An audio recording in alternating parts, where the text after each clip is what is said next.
welcome back, everyone. Welcome back. Ooh, we just wrapped up with the Sparkling Tuna Cup. Hope you enjoyed, and I hope you are ready for some more StarCraft action. I know that a lot of people did end up leaving. That's typically what happens when the stream goes down. But we are back, and we're jumping right into Krystianer versus Jieshi. Now, we're jumping into Starlight Twinkle versus Weibo Gaming. Unfortunately, Chan versus Hero was played earlier, and we did miss out. We missed out on Chan versus Hero, and the VOD was not available. The VOD was not available for Chan versus Hero, so unfortunately, we're going to be missing out on that match. It did go 2-0 in favor of Hero. Maybe they can recover the VOD and the clean feed of that later on down the line. But we just casted Krystianer in the finals versus Nice. He was stressed out. He was stressed out because of this, because his WTL match was starting. So he had to quickly play a series, and he had some regrets in those finals versus Nice. Nice still played amazingly, and now we're diving into another PvP, and here we go. Hopefully, the result of that finals doesn't affect him too much, as in the top right corner we have Jieshi, and in the bottom left we have Krystianer. Here we go. Here we go. As we are settling back into this. And we're dumping into another PvP. So again, I didn't want to, like, when I was casting Sparkling Tuna Cup, I didn't want to take away from that win too much, but I did know that that this WTL match was kind of weighing on Krystianer's mind. And like, as soon as the series ended, he apologized. He was like, "I'm sorry for my," like, it was so sincere. Krystianer, he was saying that he was apologizing for his performance, and he was like, "I'm sorry, like I'm thinking about my WTL match, and I have to, like, I'm stressed out," and I'm like, it's okay, and hopefully what happened in Sparkling Tuna Cup doesn't affect him too much coming into this, as it's another PvP, and now we can focus on this series. It's going to be a 2-gate opener here out of Jieshi, 2-gate opener out of Krystianer. Ooh, so far we're getting into our builds of choice.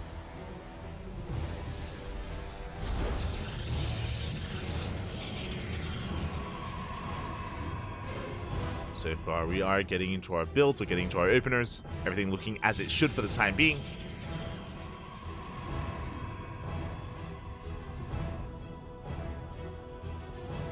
And we will be selling into our PvP. So far, no one has rushed into any kind of crazy economic styles.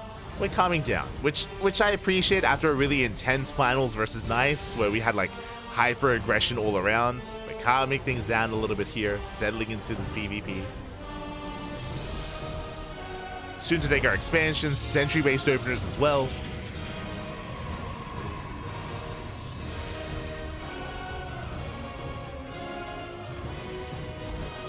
We are getting into our sentry-based openers, into our expansions. You can see as well that both Jieshi and Krystianer are skipping their second unit, so we're just rushing into just a more secure economy.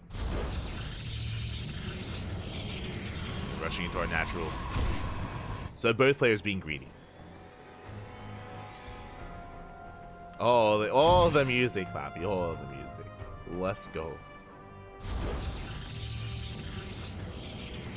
Zero rest. Zero rest. Zero rest. But with that, now we have a bit of a deviation. Okay, so we have a Robo on the way for Jieshi. That is his tech of choice. Going for the Robo opener.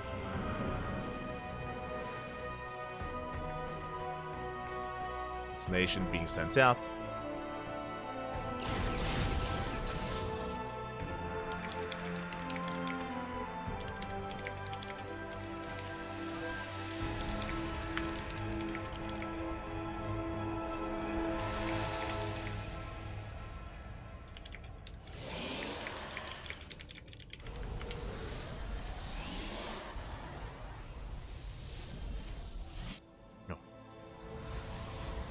But we are going to be settling in.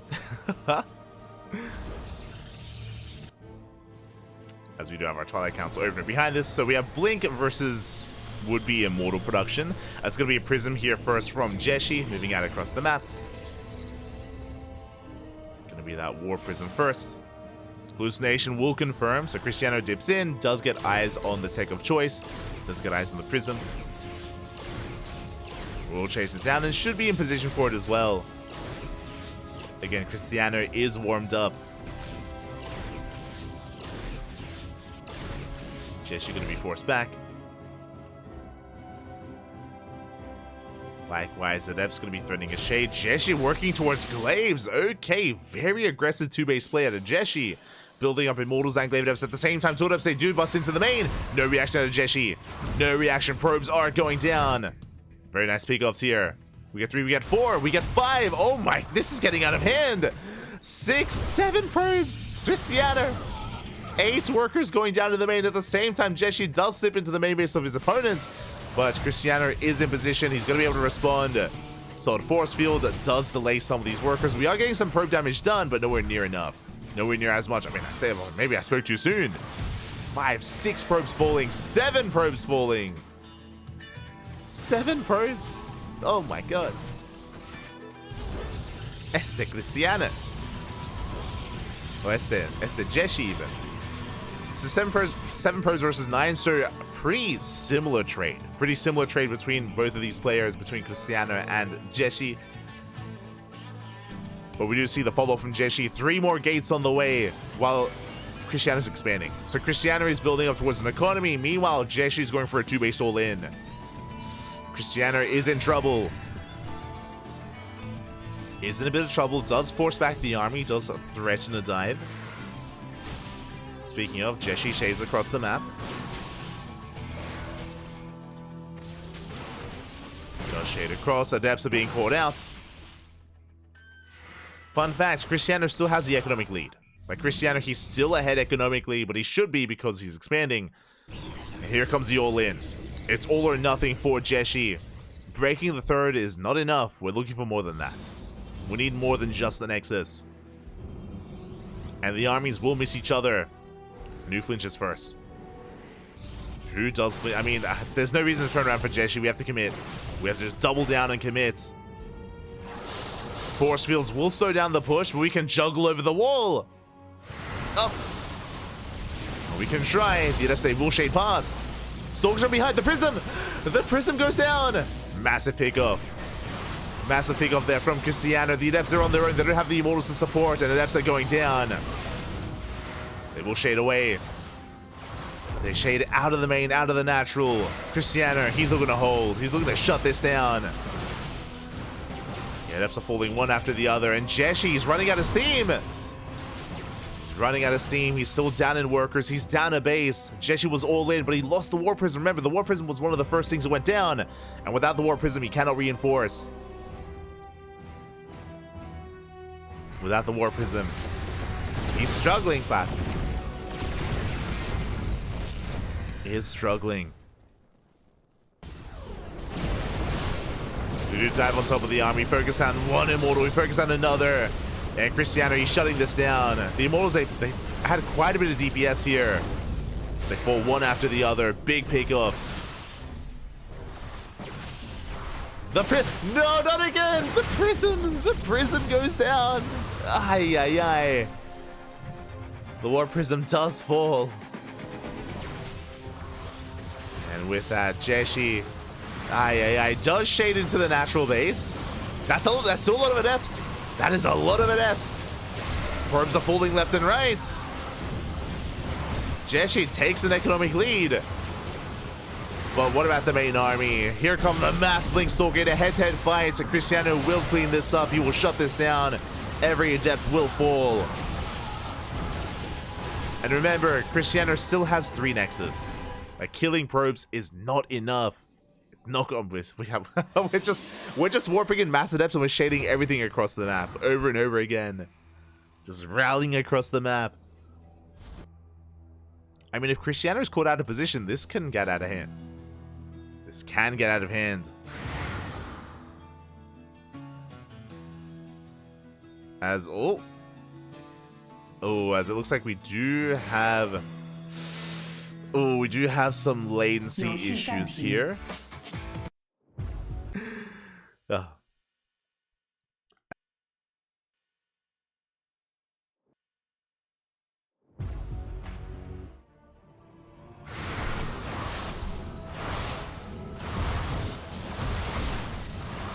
Oh my god, we're jumping back in.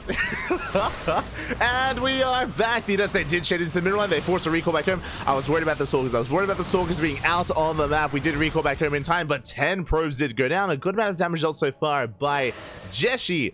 As we dive back into the game again, when it comes to the game stage, Krystianer does have an economic lead, does get a hold of these Adepts, but we did get 10 probe kills.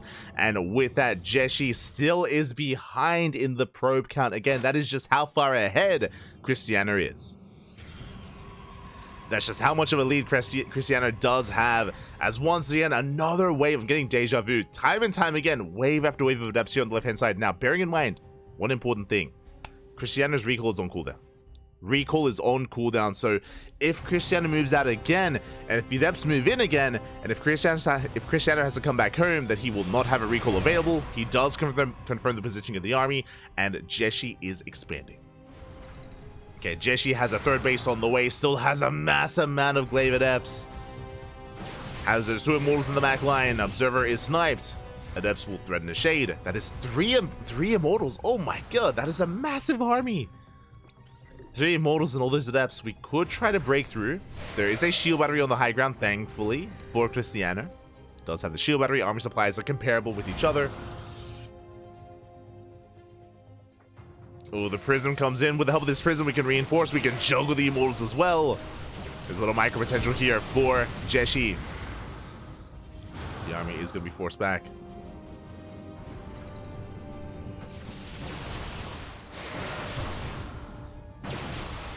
Yes, here we go. The Shade's going to be coming in. We do commit, and we do. Yeah, we're just going to be committing. Overcharge is going to be popped. Immortals going ham on these Stalkers. They are breaking through. The Immortal's just doing so much of the back line. The overcharge is helping. So the Adept count is thinning out. So we do have another reinforcing wave behind this.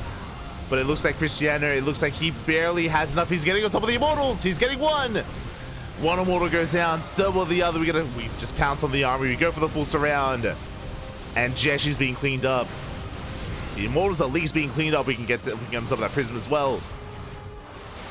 At the same time, Jieshi shading into the mineral line. Probes are falling left and right. For the first time all game, Jieshi takes a worker lead, but it costs him everything. As he gets another and another probe.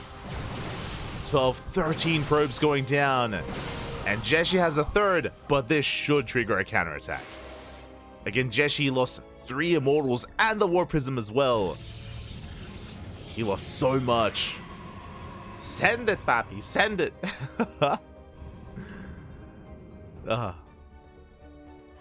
Now, the problem, once again, is that as Krystianer is going for his counterattack, we're also moving out with the Adepts. Like, Jieshi is being so annoying, so frustrating with those Adepts, time and time again, coming in with those shades. Meanwhile, Krystianer, the shield battery does finish up just in time. Trigger the shields, but we have an overcharge. Oh, it's not enough. The Immortal falls. The overcharge does not keep the Immortal alive. Too many Stalkers, too much DPS, and Krystianer, it looks like he's done it. Now, Krystianer is losing a lot of probes. 7 probes go down across the map because of those pesky Adepts, but the main army breaks through. GG gets called, and Krystianer will take game number 1. Whew. GG. GG, well played. Krystianer will take that first game. But that was a rough one. That was not the cleanest of games. Jieshi did hold his own, and he was being so annoying as well, constantly going for those shades into middle lines, constantly going for some economic damage, but his main army could not keep up with the power of Krystianer. And with that, Krystianer fights back for his team. As a reminder, just winding it back a little bit because we had to just jump right into game 1, is that we're here in our first WTO match of the night in World Team League 2024 Summer Codes Round 6, day number 3. We're here with Starlight Twinkle versus Weibo Gaming. For those that are unfamiliar, Dragon Kaizi Gaming no longer exists. They have in a way partnered or been acquired by Weibo Gaming instead. WBG and Weibo Gaming is now going to be here in its place, competing in WTL. Whew. And things started off with Hero vs. Cham. Now, we did miss out on Hero vs. Cham. We were busy with Sparkling Tuna Cup. We were busy with our own main event, which Krystianer was competing in, made it all the way to the finals. It was a beautiful Tuna Cup. Honestly, it was really, really solid matches, a really solid grand finals as well. But Krystianer, if you remember, he let us know right after the finals that he was that he was distracted. Like, his mind was elsewhere. He was stressed out because of WTL, because his match was coming up, and because as soon as the finals ended, he had to play. He had to switch over. He had to play here in this tournament. So he was stressed out, and he wasn't playing at his best. But here he is with nothing else on his mind, nothing else on his shoulders. He can focus on his match. In the bottom left-hand corner, we have Krystianer and Spider-Man for Starlight Twinkle. And in the bottom right, we have Jieshi for Weibo Gaming. WBG.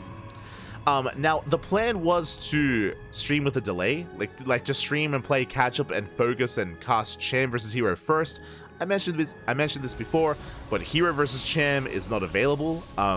Usually we cast it from the clean feed, but the clean feed was corrupted, basically. The clean feed was corrupted, and there's no record of Cham and Hero. there's no record, so we can't cast it. We don't know what happened in that series. We don't know what happened in that best of 2. We do know that Hero took it, that Hero won 2-0, but because of some of these connection issues that have been occurring, which is why we had an extended break there. Yeah, the clean feed was unfortunately unavailable for that portion of the series. It's pronounced Weibo Gaming. True. Weibo. It is the Weebs team. It is. It's where the Weebs they come together. They all play with Diva as the announcer. True. They all play with Diva. They all go Uwu. My favorite esports team now is Uwu Gaming from the other day. Uwu Gaming. They will be world champions. Let me tell you. Oh my god. The world will get behind them. The anime world. Unstoppable. Uwu. But here we go. We are settling into game number 2. For now, 2 gate openers. 2 gate openers from Jieshi, 2 gate openers from Krystianer. They play Tekken and use. They do. Yeah. I think they're an Indonesian team. I know. I looked it up the other day. I had to look it up. An Indonesian team in fighting games, in Tekken, and I think Street Fighter as well or something. I'm already a fan. I have to be a fan. I have to. With a name like Uwu Gaming. How could you not? They have no shame. They wear their hearts on their sleeve. As we have enough double adept. Okay, double adept out of Jieshi, double adept out of Krystianer as well. We can see Krystianer being annoying, going for a pylon block across the map. Does go for the pylon. And, ooh, Krystianer will double down, going for a Stargate. Okay. Here we go. Stargate follow-up here for a delayed expansion. So Krystianer, he's delaying his expansion in favor of tech, in favor of aggression. This Stargate should be for Oracle production to get across the map, to get into mineral lines. Meanwhile, Jieshi is going to be harassing with his own adepts, and he will get a surround. Yeah, nice catch here from Jieshi. Takes out one adept and will take down the other. Oh, very efficient trade from our red Protoss player. Ooh, leads out an adept though to the Stalkers. Stalkers will shoo the adepts away. As adepts a shade across the map. Threatening a dive. 2 threaten a dive. Into that natural. Again, and no mining yet. The base was delayed. And Jieshi confirms. He's now aware that the base is later than it should be, going for a Robo follow-up as his tech of choice. Interesting. Robo should be for Observer, into Prism, into potentially Immortal production as well. I almost said Archon. And we're going to be using the Oracle to defend, actually. Interesting. Going for the Adepts. I mean, that's a lot of Adepts. That is a lot of Adepts. One does shade away, but barely with any HP. And I feel like this is a good use of the Oracle just because we've committed so hard to Adept aggression.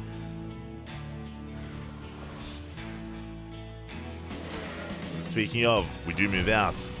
And probes are going down. Yeah, a bit of a chaotic response here from Krystianer. We shade into the mineral line. Probes are falling left and right. We do force the activation of the Pulsar Beam. Ooh, and that's going to be 7 workers falling. Ay. 7 probe kills is a little bit brutal.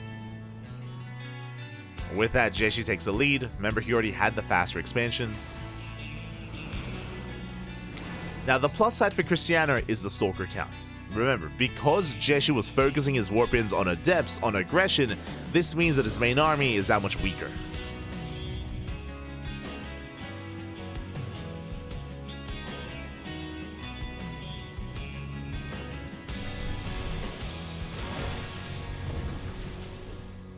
As the Oracles, they dive in, they manage to catch a couple of probes, backing off. To be honest with me, Europe, as a European, Indonesia and New Zealand are relatively similar. I don't know enough about the two island country of the coast of Australia. Shaking my head.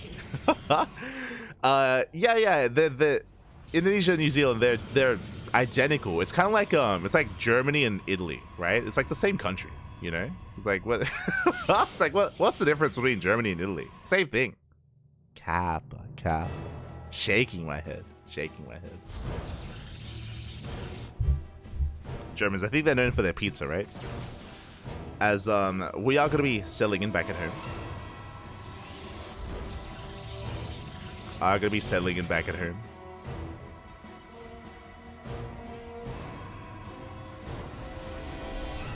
To have our oracles racing across the map, checking the third, not bad. I know they're different. I don't know how different. Very different. Gabe is known for pizza. True. Gabe is known for pizza. You're not wrong. He's basically Italian.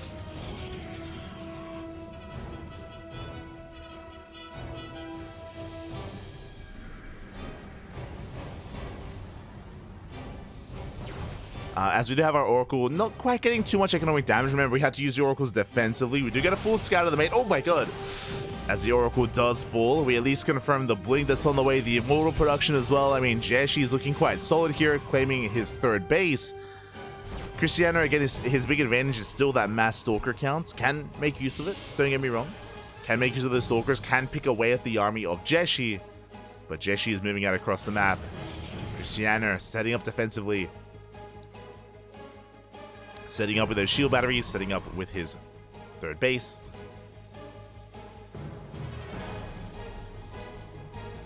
Probably Romania and Bulgaria for non-European. No. I'm sticking. It's like Germany and Italy. Same thing.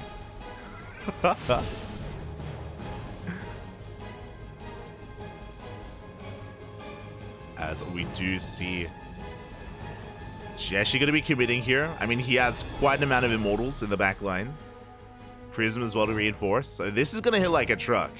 We will have the overcharge, thankfully. Ooh. Adepts, they shaded to the main. They shaded to the middle line. They distract a big portion of the supply here for Krystianer, and now we can go in. Now we can commit. Will we, though? Jieshi still holding back, waiting for an extra warp in.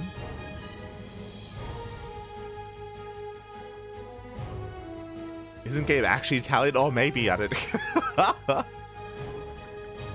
I know. Have we uncovered the dark secret of Gabe? As the Jieshi is pushing forward, forcing back a decent line of Stalkers, getting on top of the first shield battery. We do still have the overcharge. But those Immortals are doing so much of the back line. Aye. Not like this. Final going to be going down. Boys are being pulled. Another big wave of reinforcements on the way. We do focus down the Immortal at least. There's the overcharge. And Krystianer, it looks like he can take this fight. He will clean this up, but at the cost of 15 probes. So we don't just have to clean this up, we have to counterattack. We have to keep going. Can we catch the Prism? We can! Oh, what of us? Prism goes down. We need to push. Jieshi has a massive worker lead. And the longer this goes on, the better it is for our red Protoss player.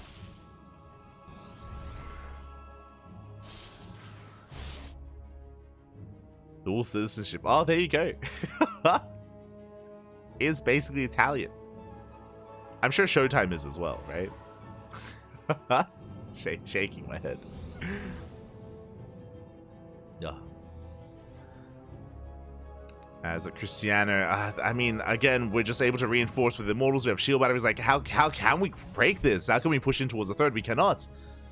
We can pull the army apart, though. I do appreciate this. We have Adept shading in towards the natural. Krystianer threatening the fourth. But Jeshi's in position. We get 2 probe kills. And Jieshi does defend. And the game will settle. The game is going to settle down. Krystianer has done a good job here at recovering economically, but he's been spending so much money on probes that his again, falling by the wayside elsewhere. Jieshi takes the supply lead. Has his immortals, again, as the backbone of his army.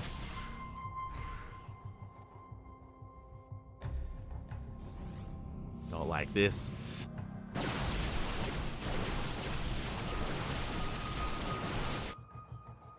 As momentum is on Jieshi's side. Rocks are being knocked down. We're headed for the 4th base. Now, with the help of this overcharge and the shield batteries, we can still make a defense happen. But Krystianer doesn't spot the army. Oh, shield batteries, they go down instantly. Big pickoffs here by Jieshi.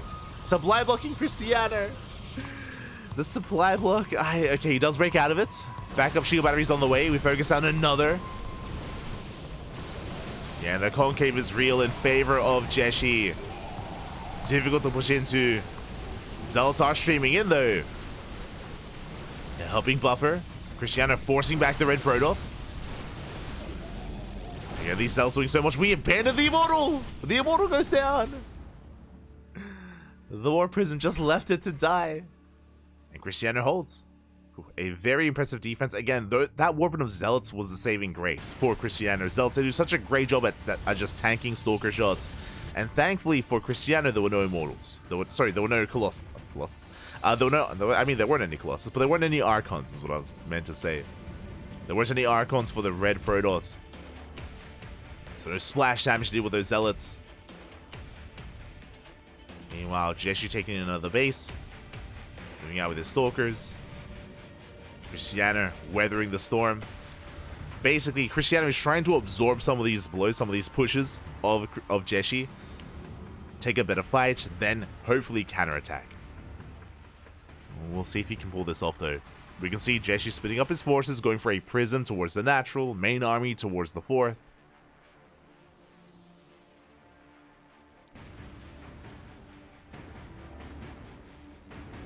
We'll see if he can break through.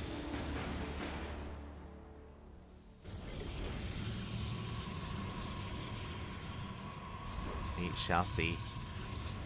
As Jieshi has yet to pull the trigger, still just getting into another base, working towards his upgrades. +3 is on the way for both players.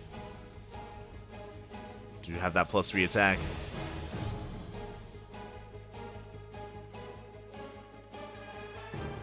As again, Krystianer took extra gases earlier on, so he has a bit of a higher quality army. Speaking of high quality though, Jieshi going towards Disruptors. The Bay is on the way for those Disruptors. Not quite there yet. Prism coming in from behind. Going for the mineral line. Overcharge is popped. Main army is going to be clashing. And I want to favor Krystianer here in this main army fight. Again, the quality of the army is just that much better. Krystianer is being overwhelmed back at home though. Yeah, across the map probes are going down. Krystianer making his way to the 4th. Does force field the ramp. Beautiful force fields. Yeah, there's no Archons to break them. They hold the line. Speaking of Archons though, Krystianer does bleed out one. Bleeds out an Archon. Try to come in for a flank. Immortal goes down as well. Krystianer bleeding out some very high-tech units. And across the map, those Zealots, they busting into the main. Again, Krystianer pulling back. He lost his Immortals. Prone to getting surrounded. Yeah, Krystianer, he's running out of steam. He's running out of units, no reinforcements. The War Prism went down. And Jieshi, he's holding. Focuses out one Archon, he's going for the other. Krystianer up against the wall. Jieshi is making Colossus, by the way. Let's go. Colossus production on the way for Jieshi. I mean, Colossus are actually not too bad against Mass Zealot. Like, they have their place. They're okay. Oh, the prism didn't go down. We save it. Sorry, for some reason I thought I saw it being focused, but no, the prism did survive. Did make it back. Krystianer did snipe a base, but he also lost a lot of workers. And after that failed push, after the push did get pushed back, I do want to favor Jieshi here now with Colossus production. Second Robo's on the way for additional Colossus and eventually maybe Disruptors.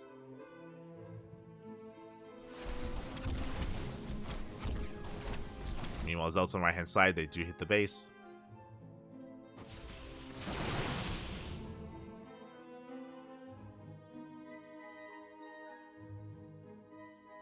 And Krystianer, he's just trying to stabilize here. Trying to hold on. The problem is that these Colossus, they do provide quite a big power spike for Jieshi. And if Krystianer wants to fight against Colossus, we need our own disruptors. We need our own Bay. And we just don't have that right now. No disruptors inside for Krystianer.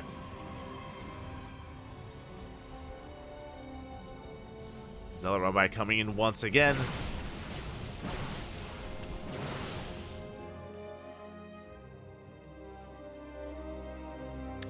I don't think Krystianer has spotted this tech switch. Like, I don't think he's spotted these Colossus. Not yet. Not too sure he's fully aware. I mean, he can still take a fight, especially out in the open. If he can collapse on this army from multiple angles, from the front and from behind. Then Krystianer can take this, as both armies are maxing out. Krystianer is spotted. Colossus pushing forward. To push forward. We cannot push up this ramp. It's not going to happen. Krystianer taking a position on top of the ramp here. He has the concave. Force field is thrown down. Krystianer trying to set up for a surround. The prism goes down. And this surround is a little bit awkward here for Krystianer. Yeah, Jieshi is pushing through. Krystianer coming in for a flank. That Colossus is not adding too much in the back line. Ah, boy, it's too much. Too much nonetheless. The Colossus, they reign supreme. GG gets called, and Jieshi takes game number 2. Whew. Jieshi looking stressed out. Jieshi didn't look too happy after that one of Colossus in PvP. And it had its place from Wayne. Let's go. Wayne versus Sue. We are getting ready. Game 1 is going to be on Ghost River. But hold on. If you want to break down here, !B. Yeah, we got you. We got you with the link. As we're jumping in and spawning in the top left-hand corner of Ghost River, we have Wayne for Starlight Twinkle. And in the top right, going for a 12 pull, we have Sue for Weibo Gaming. WBG. Let's go. Spicing things up already. Again, we're loading into Ghost River, a very small map, very short rush distance by ground. Aggression is favored on this map, so we are 12 pulling it up. Wayne, does he go for a pull first? He does not. You can see on the minimap, Wayne is going for a hatch first build. Standard opener out of Wayne. Very aggressive build here out of Sue. Now, 12 pulls are not necessarily all in. They are aggressive, yes. And there are all-in variations. You can 12 pull and pull the boys. You can just double down. Just 12 pull the boys, send it across the map. Or this could be a 12 pull into an expansion. Just to get ahead, just to kill some drones, and to get into your own 2-base setup. So Sue has options. The pool finishes. Lings are on the way. We have 6 lings for now. We should be making additional lings behind this. We can see that Wayne is going for a hatch pool opener. Delayed gas. So this is a slightly more defensive build from Wayne. Slightly. Not the most defensive build, but slightly more defensive, which is a good thing for Wayne. As lings are moving out, and Sue is expanding. So this is not an all-in, but this is designed to kill workers. This is designed to get you a lead. To cripple the economy of the opposing player. Lings are being sent across the map. Now, Wayne, this is going to be all about drone micro. He has to micro his heart out, minimize worker losses, save the natural, buy time for the Lings and defensive queen, and defend. And again, because Wayne went for a pool before gas, Wayne, his Lings are going to be a little bit faster. Queen's already on the way. The Lings are already at that hatchery, nibbling away at the base. And usually you would have to pull the boys to defend against this, but because of the earlier pull, we may not have to. We may not have to commit too much. There we go. Okay, we have to pull the boys.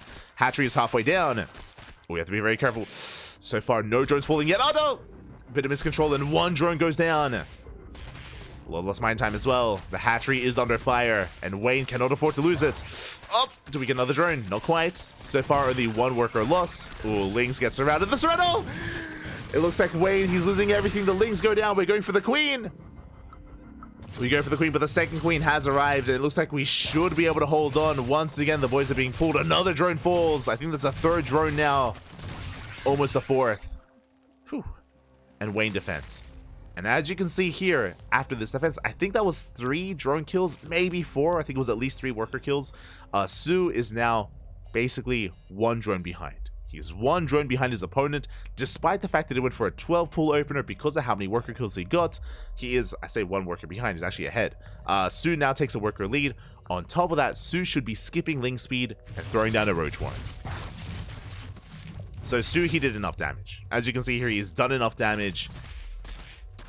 Oh, likewise though, Wayne coming in with some counter damage. Let's go. We pick off a drone. Very important here. Like everywhere, it doesn't sound like a lot. It's like 1, 2, 3 drones. Doesn't sound like a lot. This early on, when you're on 2 bases or even 1 base, like your workers, they matter so much. And oh, my apologies, only 2. I miscounted. I thought I saw a 3rd drone. my apologies. My apologies. I thought I saw a 3rd drone.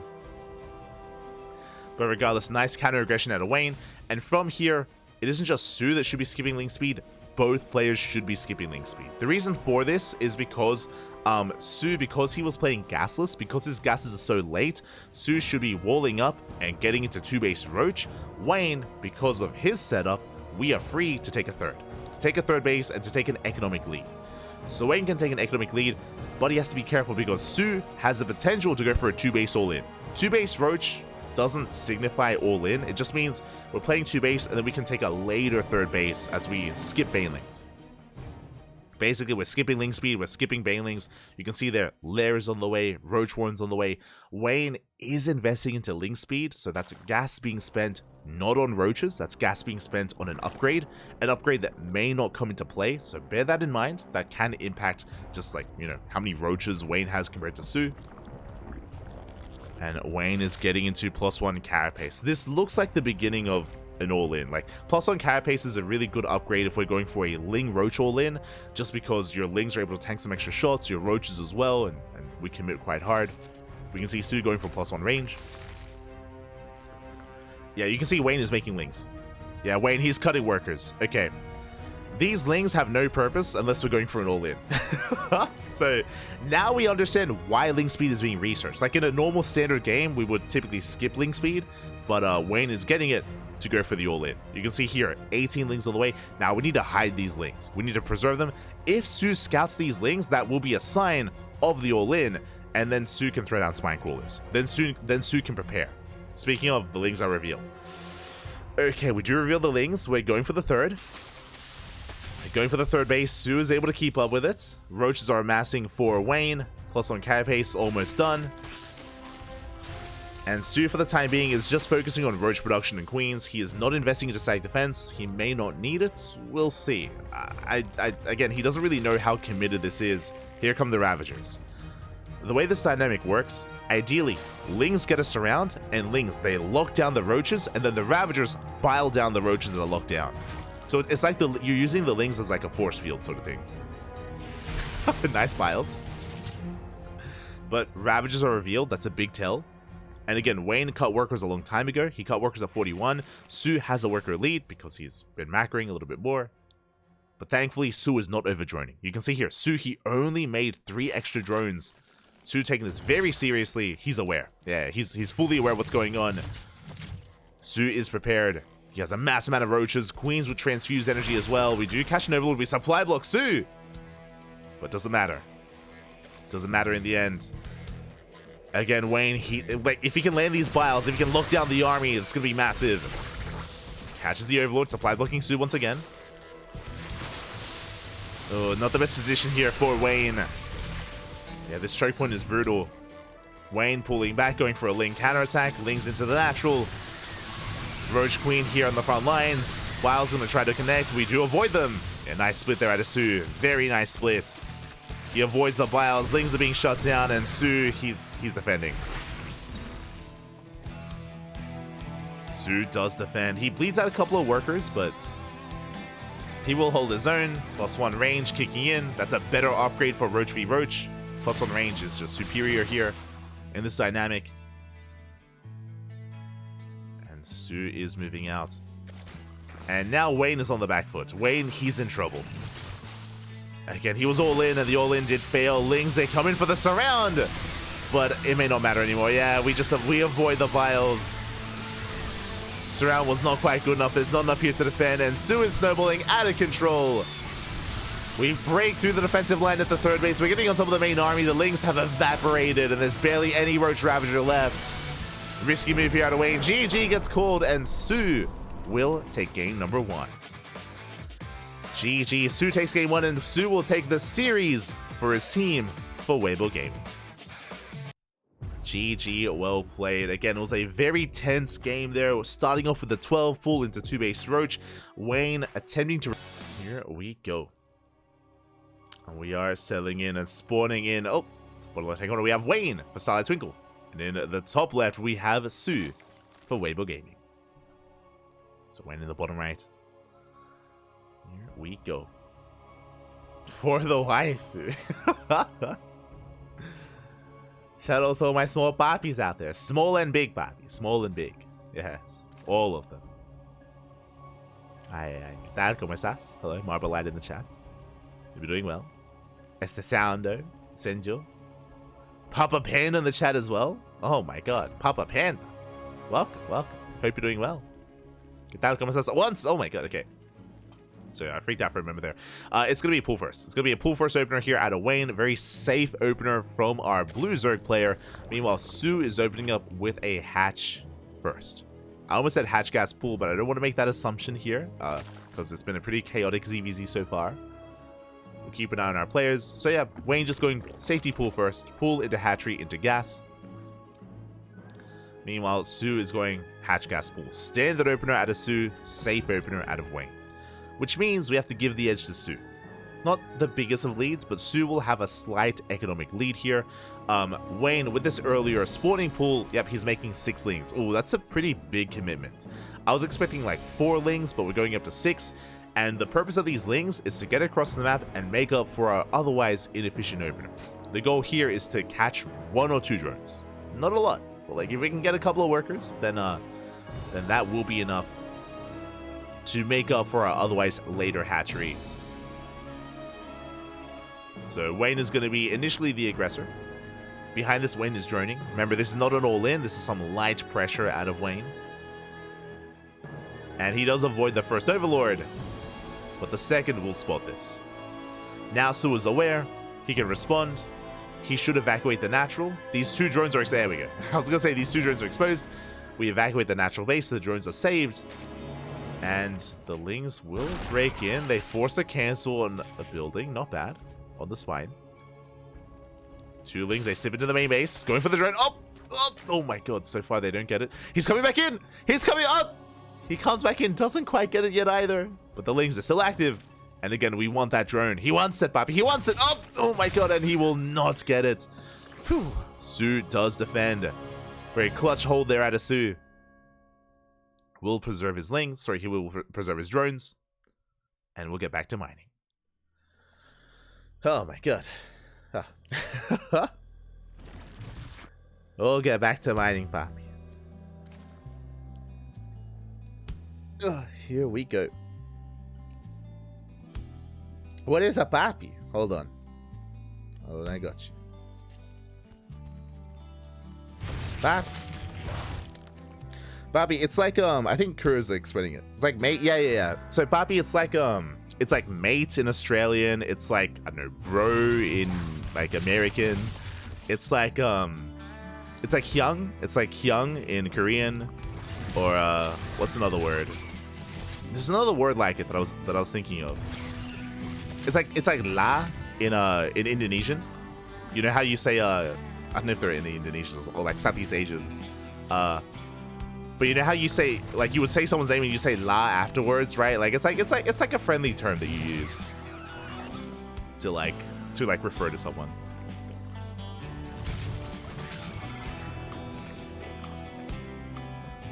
I'm sure there are others. I'm sure there's like a Japanese variation of that as well. Oh my god, as we're going to a Spire. Papi. Oh my god. Okay. Spire is on the way for Wayne. Gonna be hiding his tech. Very risky move here. Very risky. If Su scouts this, he can punish this. He can punish this so hard. I guess in Japanese it'd be like aniki, right? Yeah. I think that'd fit. It'd be like aniki in Japanese. I feel like most languages, like, they have a word like that, I guess. Like Chana Oni? No. Because aniki is like bro in Japanese, right?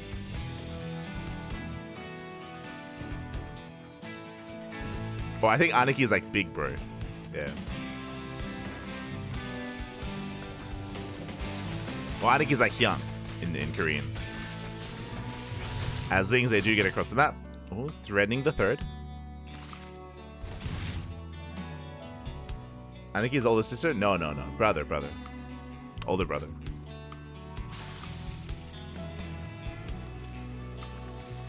Anyway, so far, Wayne, he has been able to defend, getting his third base up and running. We have mutas on the way. 5 mutas here for Wayne. Let's go.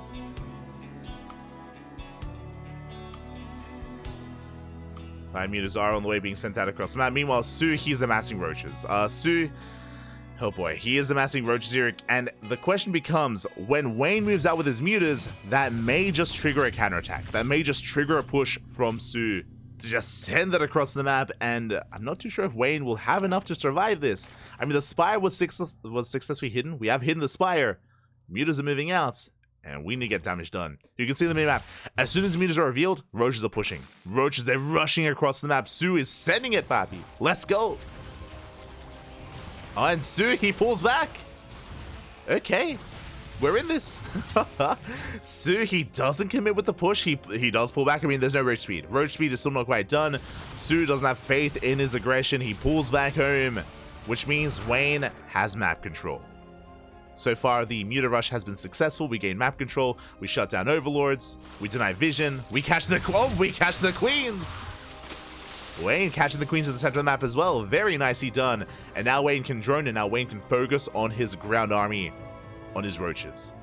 +2 range on the way for Wayne. We catch an Overlord. We're catching another Overlord as well. Remember, the Queens just went down. There's no transfuse. Limited anti-air. Yeah, the Overlord will fall. Very nicely done. Yeah, Aniki, yeah. That's what I said. Not Aneki, Aniki.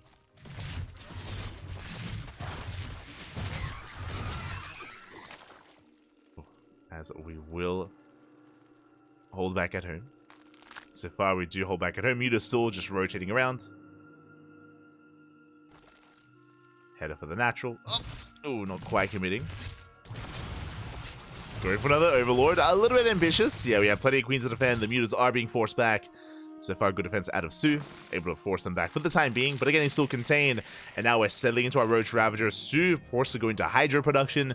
Has to be careful not to make too many Hydras. The reality is that we only made a handful of mutas. I think it was only 5. Like 5 to 6 mutas. That's all we made. So we don't want to overmake Hydra, as Roach Ravager can overwhelm Roach Hydra. The problem is Biles force micro. They force the army back. They allow you to get free hits in and free shots in. Likewise, Hydras are very fragile. If they're ever exposed, they can be shut down quite quickly. As they do dip in from behind, they hit the main. And at the same time, Wayne pushing right through the center. Going for the third. The army's in position. Solid concave. Yeah, the concave is looking good. Biles, oh, they do connect. Biles going to be connecting, but with our Queens coming in to reinforce with the defensive advantage, it looks like Su should have enough. Yeah, Su, he has more than enough. Wayne overextends. Overextends a little bit too hard here. The Biles were good, but again, because of those defenders' advantage, because of the reinforcements of roaches, it was just too much. Wayne pulls back. Getting ready for his second wave. Still amassing roaches. Meanwhile, what happened to the mutants? Did they die? They may have. Yes. Yeah, you can see them there. 5 mutas went down. Looks like they were left on a move in the main, and they were cleaned up. So now it's just Roach Ravager. Now, bearing in mind that Wayne still has the upgrade advantage. He has +2 over the 1/1 of his opponent. But again, pushing up these ramps is so difficult. Like, the defender's advantage here is huge. Biles forcing back the army, making room for ourselves. Oh, Wayne now with an overwhelming force. Yeah, with that supply advantage, breaking his way through. Not quite. Barely not. Yeah, Wayne being forced to kite back. Does connect with some of those biles, though. Good connections there from Wayne. Kiting back, reinforcing. Taking a bit of a better trade, getting through those roaches, almost getting on top of the hydras. Almost. Again, that was a much more efficient fight for Wayne. Was much more efficient. You can see Wayne takes the supply lead. He's close. Wayne is so close to breaking Su. Just a little bit more. Un poquito más, papi. Un poquito más. Let's go. He's rallying out. More roaches, more ravagers. Wayne pushing in towards that fourth base. Biles forcing the army to start a step forward. Oh, it does take some Biles himself, though. Yeah. Biles do connect in favor of Su. Wayne has to retreat for now. Still building up his forces, consolidating his army, knocking down some creep. Oh. Does pull back. Does pull back. Now, what's scary here is that Su's making upgrades. He's working towards Hydra speed, and Su could end up throwing down a Lurker Den. And Lurkers will add a little more complexity here to the army. Oh, God! Nice bias out of Wayne. Very nicely done. But we could start taking in that direction, as Hydra speed has completed. I believe we already have Hydra range. Wayne splitting up his forces, going for a counterattack on the right-hand side, but we are in position. Somewhat. We do get into the mineral line. We pick up a couple of drones. At the same time, Wayne going for the tithe. Decent files from Wayne, but once again, the reinforcements come in for a surround. Wayne doesn't have enough. Does not have enough. Has to pull back. Oh, his forces get cleaned up. Wayne, he drops his supply. He had a supply lead, but has lost that lead. It was a risky move, going for the split push. But he lost too much, and now Su, he's going for a massive counterattack, snowballing out of control. Oh my god. Su moving out across the map, but Wayne just doesn't have enough. He's down to one Ravager. One Ravager left here for Wayne. And Su, it looks like he will take this. Yeah, shuts down the army. And Wayne turns off his webcam. GG, Su will take it 2-0. Whew. Will clean things up for himself and for his team. GG. GG, well played. Congratulations here to Su, as Su, alongside Weibo Gaming, alongside Hero and Jieshi, will claim the series. GG, well played. But Starlight Twinkle, they did struggle a little bit more. There was potential for Wayne. There was potential. I will say that both Game 1 and Game 2 between Wayne and Su were quite close. They were quite close in their own way. But in the end, Su was barely able to weather the storm and come out on top. And with that, we're going on a short break. You can see here before you, we're going to be going on a short break. We just wrapped up with our first best of 7. After the break, we have Shopify Rebellion versus Psystorm Na'Vi. Let's go. Let us go. It must be a frustrating... Yeah, it must be frustrating. Like, I think Wayne knows that he had a lead in Game 2. In Game 1, it was just a rough position to be in. But here in Game 2, he did have a lead, and he had potential. He had a lot of potential, and had a decent chance there to take it. But yeah, you can definitely see the frustrations there for Wayne after that second game. Regardless, GG, well played. We're going to be going on this short break. You can see the timer before you, and we'll be back with our next series. See you soon. See you soon. Huh.